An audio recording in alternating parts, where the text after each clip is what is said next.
Good morning, everybody. Thank you so much for joining us here at the Fair Board meeting. Let's take a verbal roll call of all of our commissioners before we get started. Commissioner Hemmer, are you here? Present. Commissioner Bergeron, are you here? Present. Commissioner Weiner, are you here?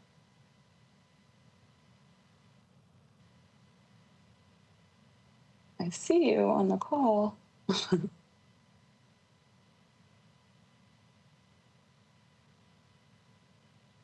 Uh-oh. Christy, do you want to check in with Sherry? Will do. Okay, thanks. We'll continue on since we have three of us here. I'm here. Oh, excellent. Great. Thank you. All right, in just a moment, we'll have call-in time. It'll be coming up shortly for all agenda items, and it will be taken at the same time. Members of the public wishing to speak on matters posted for public comment may call the following number, 629-255-1939. Again, that number is 629-255-1939, and we're going to come back to that in just a moment. But before we move on, we need to address that this is a virtual meeting. So I move that the proposed agenda constitutes essential business and meeting electronically is necessary to protect the health, safety, and well-being of Tennesseans in light of the COVID-19 outbreak. We'll take a roll call vote on this. Actually, I need a second. Sorry. This is Jason Bergeron, second. Thank you. All right, we can take a roll call vote. Commissioner Hemmer?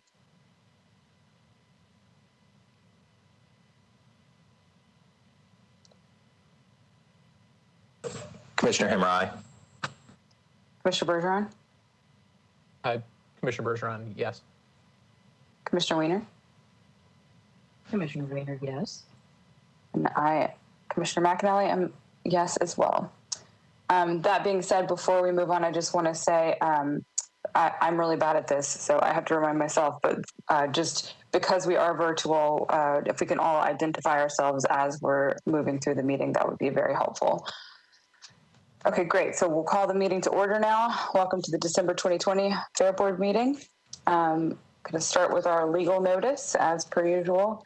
As for information for our audience, if you're not satisfied with the decision made by the Metropolitan Board of Fair Commissioners, you may appeal the decision by petitioning for a writ of cert with the Davidson County Chancery or Circuit Court. Your appeal must be filed within 60 days of the date of entry of the board's decision. To ensure that your appeal is filed in a timely manner and that all procedural requirements have been met, please be advised that you should contact your own independent legal counsel. Okay, so first up, we have approval of last meeting's minutes.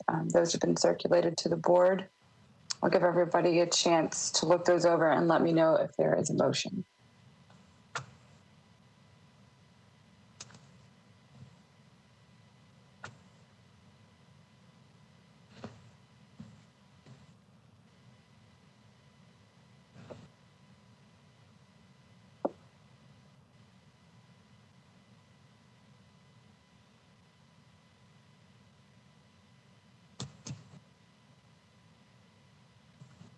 Commissioner Weiner, I move approval of the minutes as written.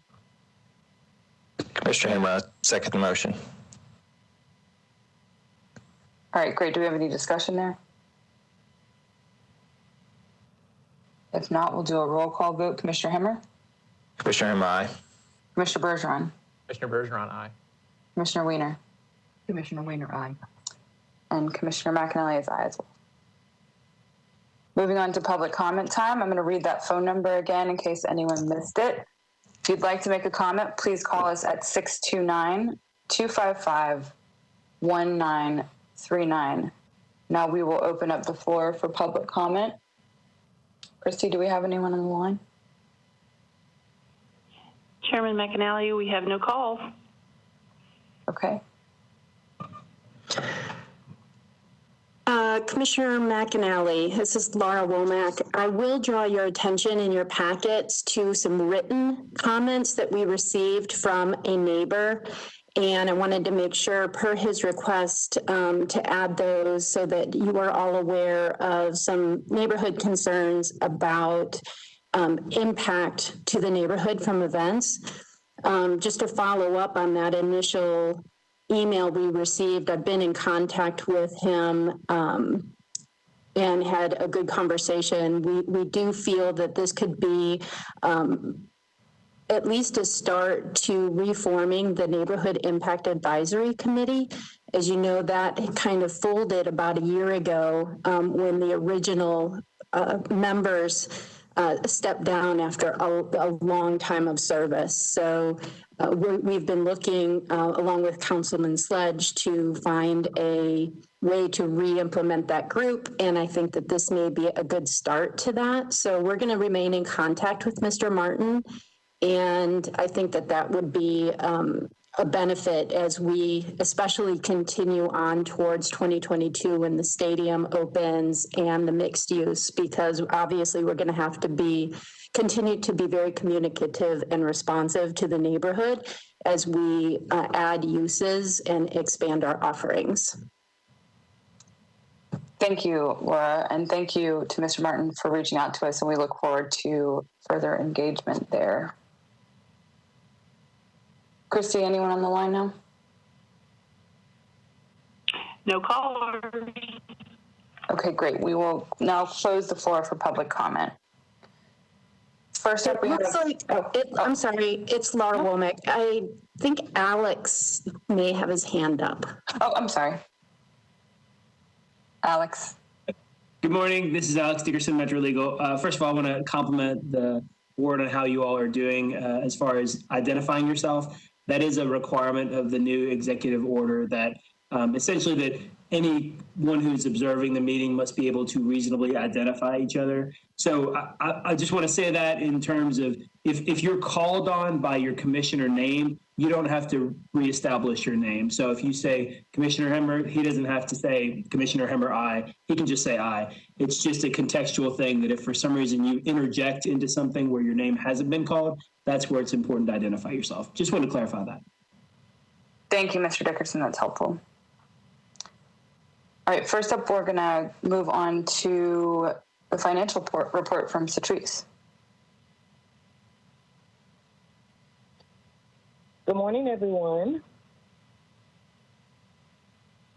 The preliminary actuals through November 2020 are as follows.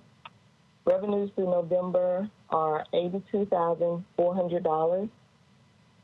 Expenditures are around $906,600, resulting in a net loss of approximately $824,200. Depreciation expense is $85,978. So the total net loss is $910,184. Below you will find an itemized list of our expenditures. Our top three expenses are payroll, utilities, and insurance/low cap.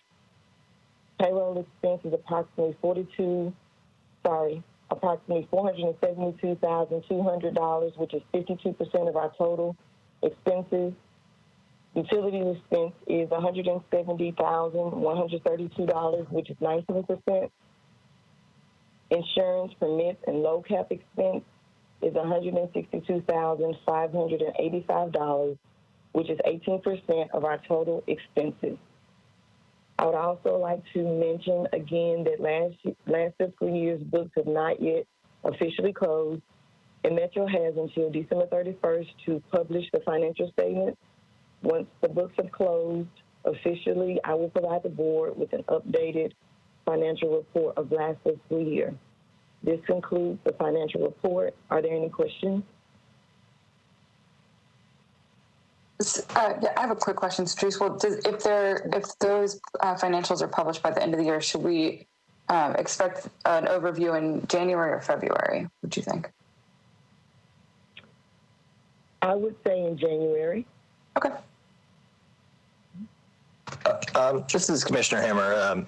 Maybe a question for Laura, but maybe Cetrice as well. But looking at the budget tracker and the expenditure distribution for the year, and obviously knowing our dire financial situation due to COVID pressures and whatnot. I see we have a lot of we're below budget, obviously on security services, temporary services, et cetera. But could you give a little bit of an update to the board on budget cuts or things that we're pulling back from? I get the stuff that is common sense, like security services, utilities, et cetera, but kind of maybe peel back some of the stuff that we wouldn't be seeing on a day to day that could help us in this situation. Sure. This is Laura Womack. Well, I think you actually identified the largest. So what our biggest expense, as you can see, as part of the expenditure distribution is payroll and our temporary services and security services. So that's our people resources. And under the circumstances with not having a full event load, I think our largest amount of savings at this point is coming from our people resources. That said, we continue to see a significant savings on utilities as a result of the new modernized the systems. So, we're kind of going through this first whole season, and those savings continue to be realized as compared to our old buildings. So that is good to see. They have held.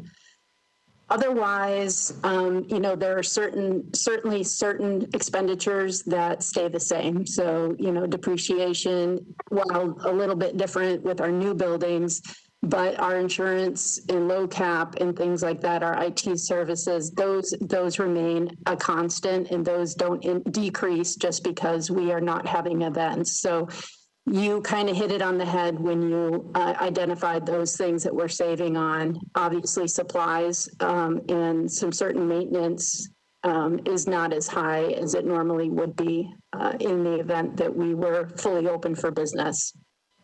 Hopefully that answers your question. Yeah, can you refresh my memory what low cap stands for?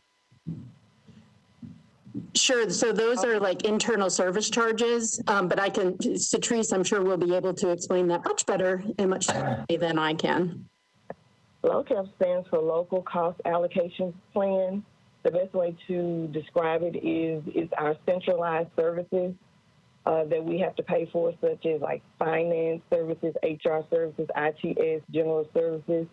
And so that money goes back into the general fund. Okay, great. Thank you. And Laura, I guess I am curious about insurance. I don't know if we have our own policy or looped into a broader metro policy, but I would I would think that would be some kind of relief we could get for, obviously our risk profile is not near as high because we're not having events to near the schedule that we have in the years past. So that may be one thing we could do some requests for some reduction due to our situation. It's Laura Womack. Yeah, I think it's good to look at. We'll be looking at all expenses as we run through, and we do have our mid-year review with budget and finance coming up next week, and so that is certainly something we can bring up with them during that conversation. Okay, thank you. And I guess the last question: do we know how we are having more clarity on how and if we're getting reimbursed by COVID fund for the homeless shelter? So I'm going to talk a little bit about that in my review. However, we have not received any reimbursements directly into our accounts yet. Okay, thank you. I'll wait for that. Do we have any other questions from the board for Cetrice or Laura? Okay, if not, thank you so much, Cetrice. We'll move on to the Executive Director's report. Laura? All right, thank you. It's Laura Womack. So at last month's board meeting, we talked about our role in processing invoices for some of the services provided to the shelter. There are obviously numerous services that are performed in the operation of the shelter. Certainly medical services, security, sanitation and janitorial, and food and beverage services. From the beginning of the shelter, we have anticipated a review or audit of all these expenditures. In my experience, which comes from the 2010 floods, not here in Nashville, actually. We had experienced something very similar up in Wisconsin during those 2010 storms. It's been considered a mandatory exercise when federal funding is involved. I know you are aware that this pandemic is unique, and municipalities actually received really not a lot of guidance when funding was received from the federal government. Often also there are many funding sources involved with responses like this, and each have their own unique rules on what is reimbursable. That said, Metro does have obviously procurement procedures in place. The federal government has procedures in place for procurement for responses like this. And we can also point to events like the 2010 flood for guidance on appropriate expenditures, even though the pandemic is very unique. So Metro Finance has always planned to lead a review of each service involved in operating the shelter, and we will be participating in that in the coming weeks and months. So until that process formally kicks off, D&D Events will be performing their own internal review and gathering all the relevant records that would be needed for Metro's review. So I will be able to follow up as that process proceeds. And if you have any questions, happy to answer that. But I wanted to kind of give you an overview of what the plan is from Metro's perspective on looking at all of the services that, you know, the shelter, obviously at the fairgrounds, but other services relating to the pandemic response Metro-wide.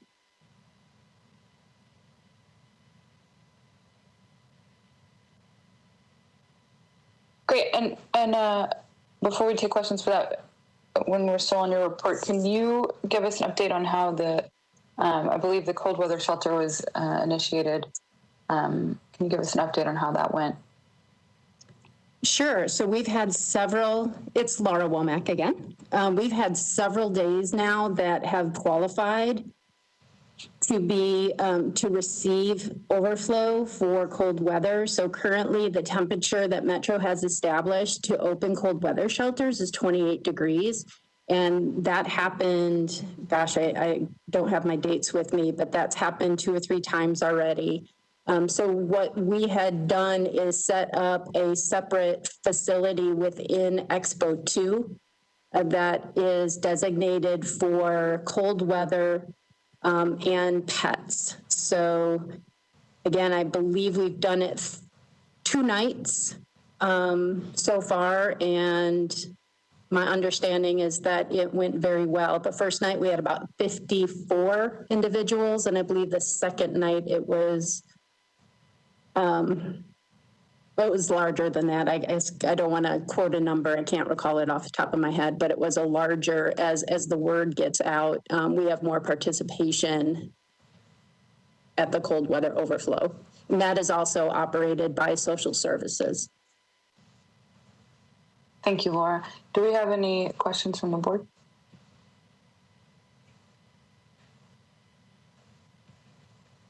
Commissioner Hammer, I want to make sure you got your questions answered. Yeah, thank you. I know it's a fluid situation. I appreciate that update. And, you know, my hope is we'll get some clarity around that, and also hope that we'll get some maybe some further relief in future, you know, federal spending packages around that's targeted for state and local. Thank you, Laura. Anyone else have any questions before we move on? Okay, we'll move on to old business. First up is Fairgrounds Improvement Update. I don't see Mr. Henley here. Mr. Glaubel, are you? I'm here. Unfortunately, Ed is traveling and not going to be able to make it this morning, so I'm going to be a poor substitute. Thanks for joining us. Sure. So to cover Ed's first elements. I believe you have in your packet Ed's dashboard that gives you into a little bit more detail about what's going on. I'm sure if Ed were here, he would tell you that's 4 to 6 weeks behind as the money has been spent versus the work. Though not much work has been going on, just a very high level area on the expo center itself. We've done a few little improvements to some drainage and some other minor items. We've expended about $56,000, but that project is complete. We've completed most of the warranty items, but there are a few outstanding that the contractors agreed to work with because of all the impact of COVID and accessibility to the facility. The multi-purpose building, there's a low bidder been selected. They're still going through the due diligence, and we're hoping that that'll be able to start construction early next year. Those funds have been set aside inside that dashboard. Demolition is essentially complete, and is obviously everything is done on that end of it. Grandstands, no large outstanding items. We had some HVAC work that was done as part of the demolition project, or because of the demolition project, we had to relocate and add some new units. That's been complete. We are anticipating that there'll be some electrical upgrades done sometime early next year, but that's not been scheduled. Fair Park has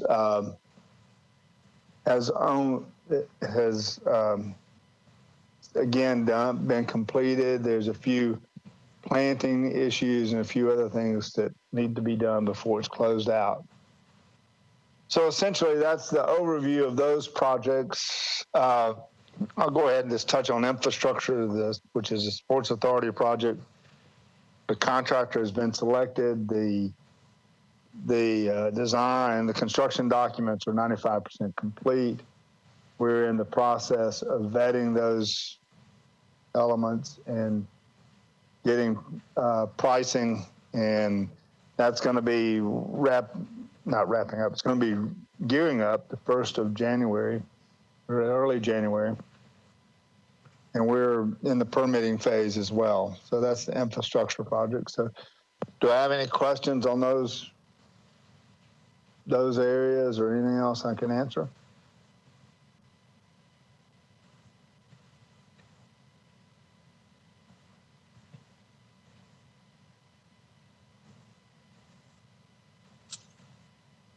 Looks like we're good to move on, Mr. Grobel. Okay, I guess. So that's my report. Oh, thank you so much. All right, moving on to MLS Stadium update. Mrs. Kabar, are you with us this morning? Yes, I am. Good morning, and thank you, Madam Chair. This is Mary Kavara on behalf of Nashville SC. And Dawntree, if you could allow me to share my screen so we can got some pictures of the stadium to be able to share with everyone. And while it's coming up, let me get this up here. Okay, so today I'll share brief updates on the team and the stadium. The team finished the season in 7th place in the Eastern Conference. We won our first 2 playoff games and then had a tough loss in Columbus on November 29th. And by the way, Columbus is in the MLS Cup Finals on this Saturday. We were the 6th MLS expansion club to make the playoffs in their first year. So all in all, we feel that it was a really successful year in spite of the number of challenges that we had. And would like to say thanks to Nashville, to the folks here with the Fairgrounds, the Fair Board, and the Sports Authority who've all helped support us this year. And we're looking forward to next year. We have our quarterly neighborhood stadium update meeting tomorrow evening, and Mortensen Messer will present an update on construction for those that are immediately adjacent to the stadium. And in terms of the stadium, I've got some pictures to share, and I believe a brief video clip, assuming our technology works. The earthwork was completed just right before Thanksgiving. They're currently pouring concrete for foundations and a number of other areas. And then in late January, the steel work will begin, and that's when we'll really be able to see some items taking shape on the site. I'll share a brief video clip and some recent pictures of some work on the site.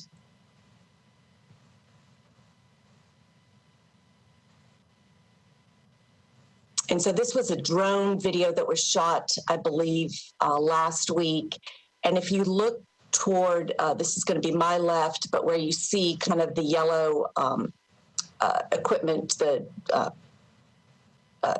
trailer, or I'm sorry, the dump truck and the other things, that's kind of the north end of the stadium, and that's kind of where the supporters will be. And the main entrance is just kind of right off to the corner there, and down to the right of the screen where you see some of the concrete structures. Those are being put in place for the locker rooms, for the back of house areas, and then the playing field is kind of what's in the middle there. And let me continue to share some other pictures. Again, here's just some static pictures that show the same thing. So looking toward downtown is the north end of the stadium. And then in the lower right, you can see looking toward the south where the concrete structures are going up. Here's just another shot, again, from a distance showing just the magnitude of the project. And here's a couple closer shots showing how the workers are framing out the various concrete pours and just how big the playing field looks when you get down to that level. And here's a couple more, and these were just taken last week.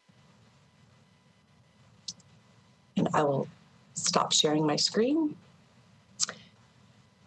And so that concludes my update. I'm pleased to answer any questions if anyone has. Thank you. Well, first I want to congratulate everybody on a great season. It's really exciting. And thank you so much to your team for giving, I believe all of us now, I think all of the commissioners have had a tour of the property. We really appreciate that insight into the project, and we appreciate your partnership very much. So thank you for that. Do we have any questions from the board? This is Commissioner Hammer. I think we talked about, first of all, thank you, Mary, for that update. And again, congratulations as well for a successful first season. But we had one item, if you wouldn't mind shooting some of the renderings. I think I've talked about a little bit last week from the your stadium boxes and just kind of internal renderings and videos that you may have, so that the commissioners could just have a little better understanding of what the stadium's shaping up to look like internally. Okay, we'll be happy to do that. And what I can do is I can send the link that's to the Nashville SC website, where there is a video clip there, and it shows some of the renderings. And I think just yesterday we announced that some of the suites and loge boxes are going on sale as well. But I will send that to Christy, and she can make sure that everyone gets that. And going forward, if we need a more technical update on construction, I apologize, but we can have our folks share that as well. But we appreciate your interest and your support. And like we've said before, we want to be a really good neighbor on this site. And thanks again for the kind comments. Any other questions for Mrs. Guevara? All right, moving on to the 2021 Speedway contract. Big thanks to Laura and Jason, and I believe Alex here on this. Laura, do you want to give us an update overview here? Sure do. It's Laura. And this contract is substantially similar to last year's, as we are doing an extension. So there's really no changes.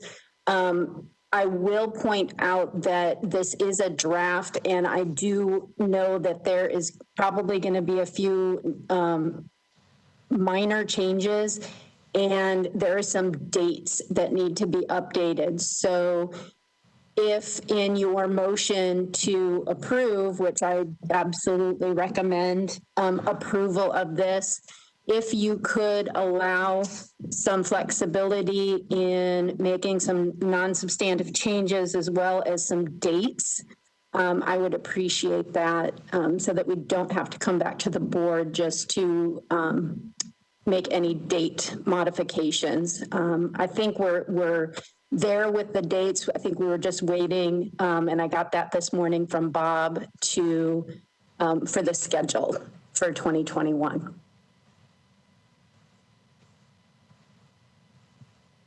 Laura, would you mind walking us through the changes that have been made? Yes, I certainly can. So it would be number one, date changes. That is, we have called out certain time and curfew for the All-American. And so needless to say, from one year to the next, the weekend of the All-American changes. So that would be a change. In section 2.3, scope of activities, letter D, we had a section in last year's contract that laid out the race dates. And then we ended up amending that contract to show that those were going to be adjusted. So what we did in anticipation of potentially having maybe some unknown, especially in the spring due to the pandemic, I've made it a little bit, I've referenced the dates, the race dates, but I've made it a little bit more generic, stating that the Fair Board agrees to lease the motorsport event space on dates to be determined and agreed to by both parties for 2021. And also that dates up to 25 potential track rentals shall be submitted to the board. So that is a little bit of a change due to the our current state with the pandemic and unknown what we're going to go into in the spring. Okay, great. Commissioner Bergeron, do you have anything you want to add? Sure. Thanks, Chairman McAnally. This is Jason Bergeron. Did want to highlight a few things. Again, this is an extension, so not many changes. But I thought a few things are notable for the board. The track rental limit of 25 rentals for the entire season.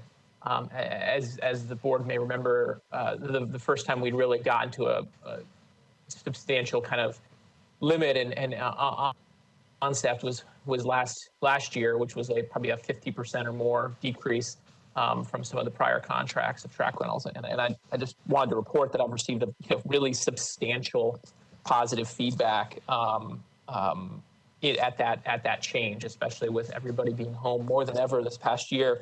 Again, I can't highlight enough. Track rentals have a huge impact. It is like a race, on a weeknight for people. I mean, it feels like that for the people who live in all of the surrounding neighborhoods and communities. So this is an area that needs to continue to evolve as we talk about the future of the track. And certainly we see, even with feedback from a local resident just this time, I mean, this is a substantial issue, and it's track rentals. And even when I talked to SMI last summer, they only said they needed 1 day for rentals, really, to run races. So we need to have hard conversations about that in the future as this continues to evolve because of the impact of that. But I commend Bob for his willingness to work on that. And I think, having that 3 to 7 p.m. only window and 25 is a lot of progress for this year and something we should continue to work on.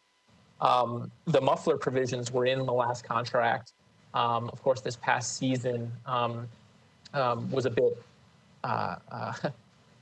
difficult for everyone and a lot of uncertainty. And Laura and I have already had a really good conversation with Bob about this coming season, and he's been hard at work trying to substantially tailor down the list of mufflers that are allowable, really get it down and to a smaller universe. And I think he feels confident that that's going to help a lot with noise. I think we identified some hot spots during certain races of the season, and so we're going to continue to work on that over the winter, and look at that approved muffler list, which is included in the contract, because I think that's really important. Do want to throw out with noise though that as we've seen from like the comments we received from the citizen, I mean, the noise and impact continues to be an issue that we have to keep an eye on. And anything we talk about in the future of the track, if there is going to be a renovation, a massive piece of that renovation has to be sound mitigation. And so just highlighting that for the commissioners. The last thing is just times and curfews. We're not changing any of the curfews from the last contract. We agreed in the first year with Bob to work with him, give him a little leeway, and I have to commend the efforts he made. Races, by and large, ended much earlier than they have the previous contracts.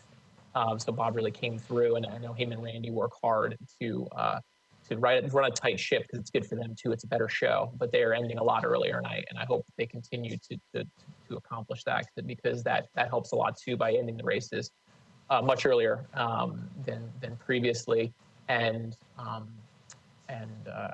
so that's another area where we've made a lot of progress. So I thank them both for that.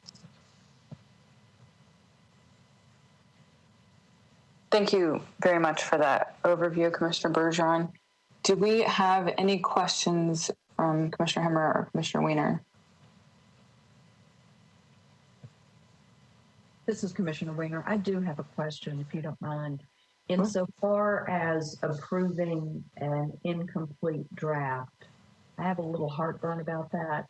And I understand that the pieces are, essentially infinitesimal.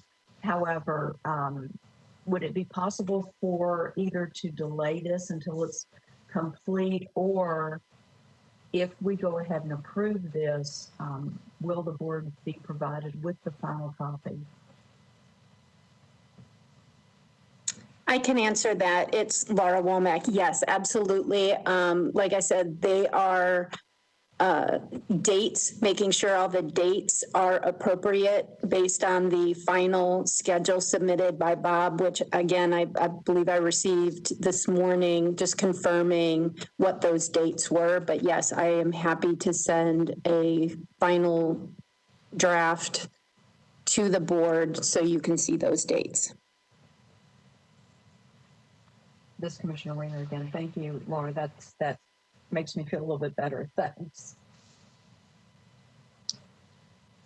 Okay, so we will need a motion here. I can take a crack at it here. So I move to approve the 2021 Speedway contract with flexibility of non-substantive changes.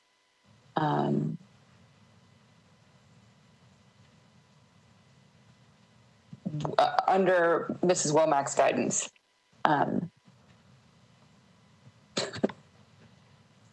Does that work, Alex?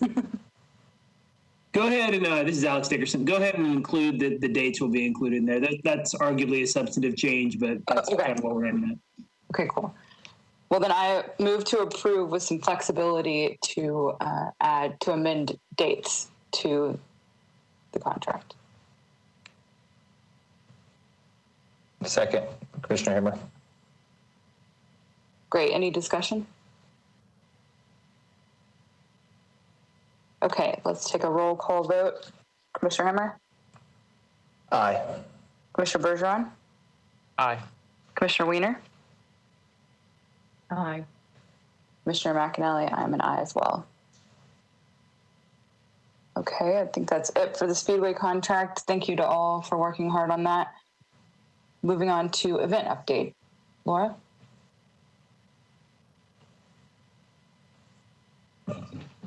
Yes, thank you.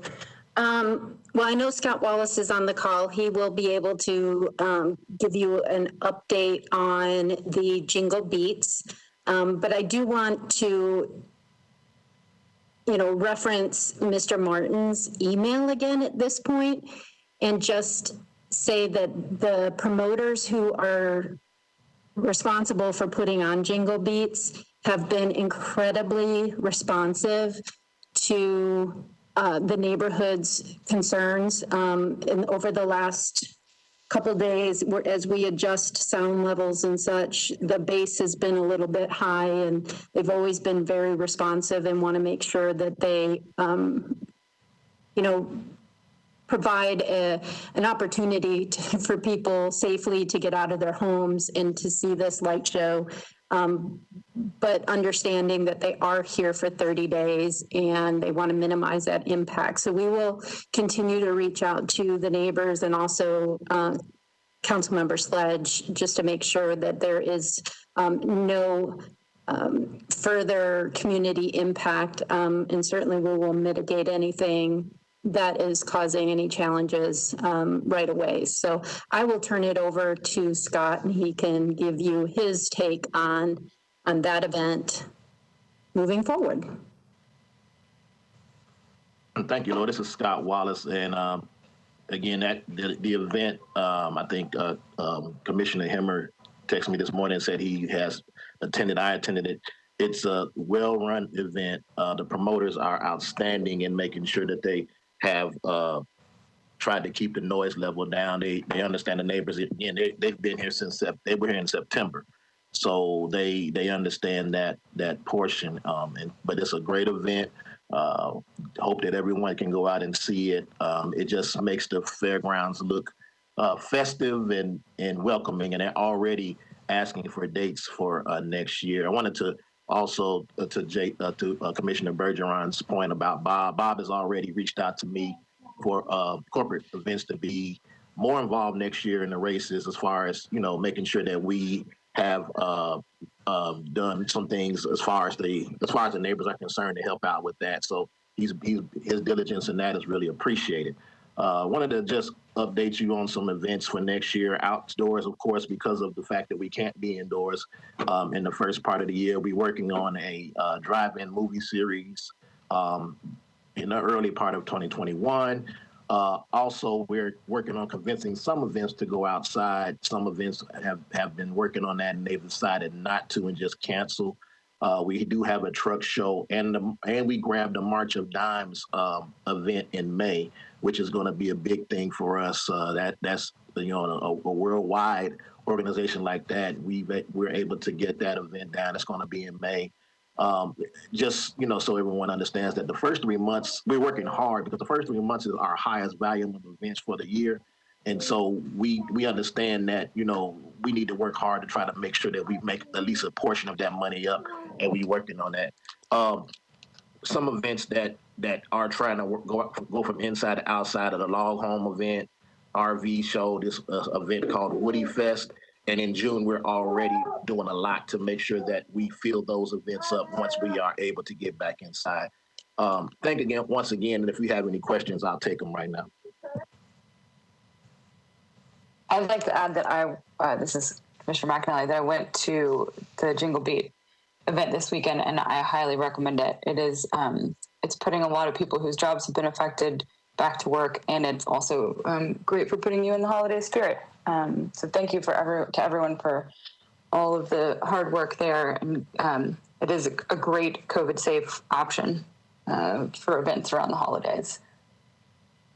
This is Commissioner Wayne. Thanks for reminding me, Commissioner McAnally. This is Scott Wallace again. Yes, they are putting outsourced and out of work musicians to work, and that is a great thing. And I think that it was highlighted yesterday on one of the news stories on Channel 4 that's part of what they're doing, which is a great thing for the city, allowing those that are out of work to be able to function and be able to make some money. And so that's a good thing to highlight. Thank you for reminding me of that, Commissioner McAnally.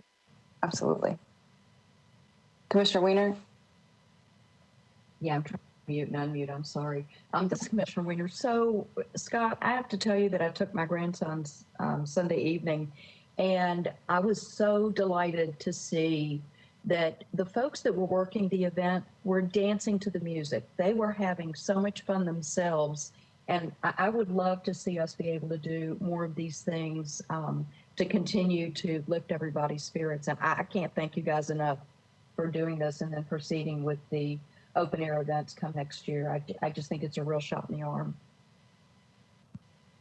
Commissioner, yeah, I was dancing a little bit too, but I would want you to see me dance to any, so.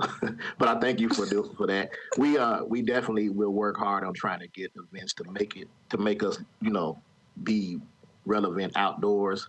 And this event has really given us a good time. I have a lot of friends calling and asking about it and seeing the lights from the Nolensville Road and wondering what's going on over there. So and another thing I wanted to add is that they start earlier than the September show. So you're not going to have many lines. We don't anticipate, because they're starting at 5:45. They started before, of course, in September. Then you have to wait to get dark. It didn't get dark till 8 o'clock. So the 5:45 start going to close has really helped with lines as well. So we went at 9:15. We drove right up, went right in. So just keep that in mind as well. It's a longer time, which allows for less lines. Yeah, it's incredibly well organized. The staggered starts are very impressive, for sure. We didn't wait in line for 20 seconds. It was perfect. Okay, anyone else have any event questions? All right, great.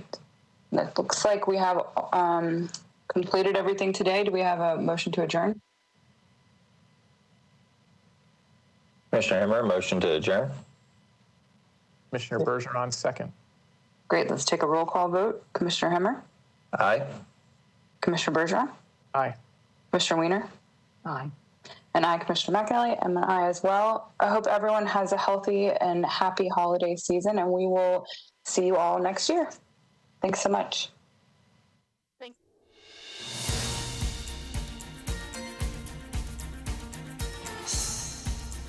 This has been a service of the Metro Nashville Network. If you would like to see this presentation again, or for more information about this and other programs, visit nashville.gov.